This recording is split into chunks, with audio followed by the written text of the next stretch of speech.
My novel Dominion was my second novel, and the main character is an African American named Clarence Abernathy.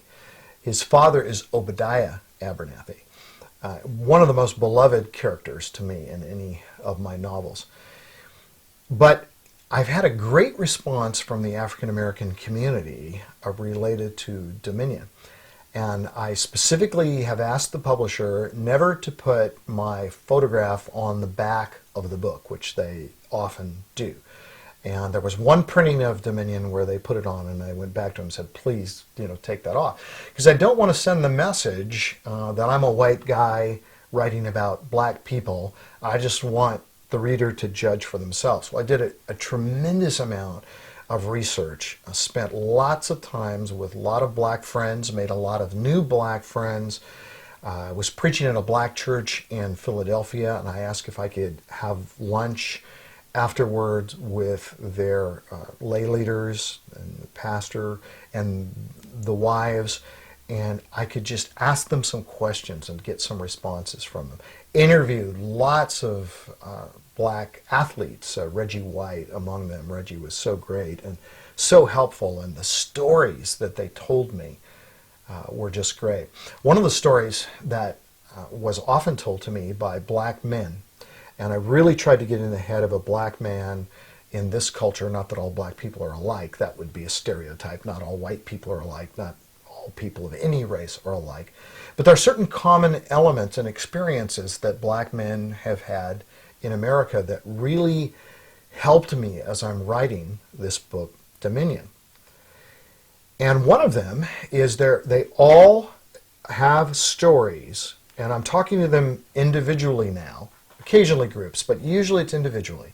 And they'll tell me about being on an elevator, and a white woman gets on the elevator and stands over in a corner, and she's clearly terrified of them, and they're living with this sense of, because I'm a black male, she is afraid of me.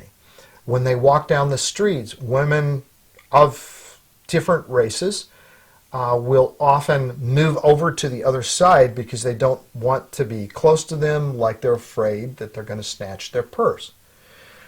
One of the experiences that several different black males told me, and again, I'm interviewing them separately, is pulling up to a stoplight in their car.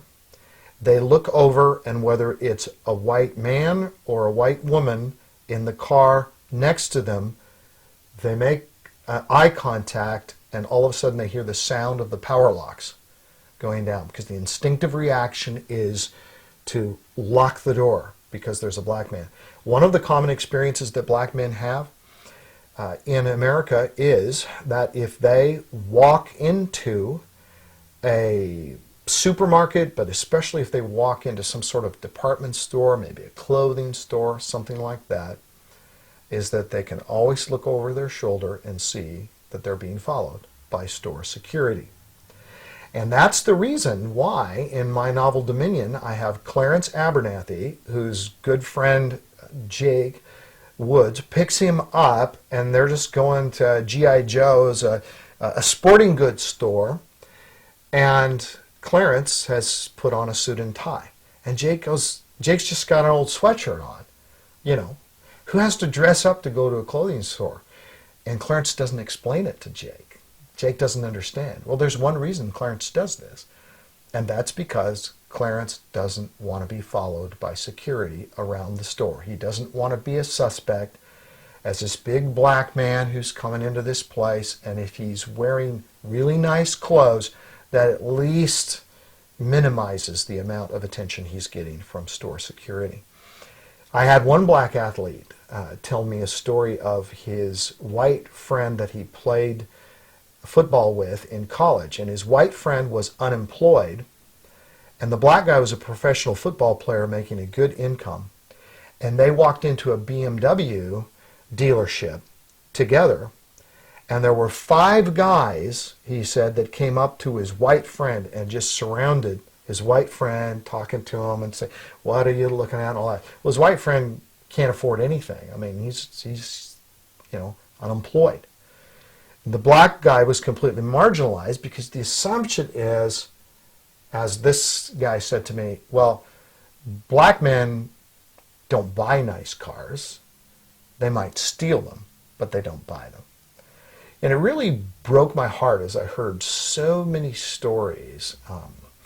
And it helped me to empathize in ways I never had with black males and females as well, of course, but specifically black males because Clarence Abernathy, I was trying to get inside of his head, and Obadiah Abernathy and the experience that they'd had. Obadiah I portray as someone who played in the old Negro leagues, and his experience of the separated water fountains and bathrooms, and they couldn't stay in the same hotels that white people stayed in.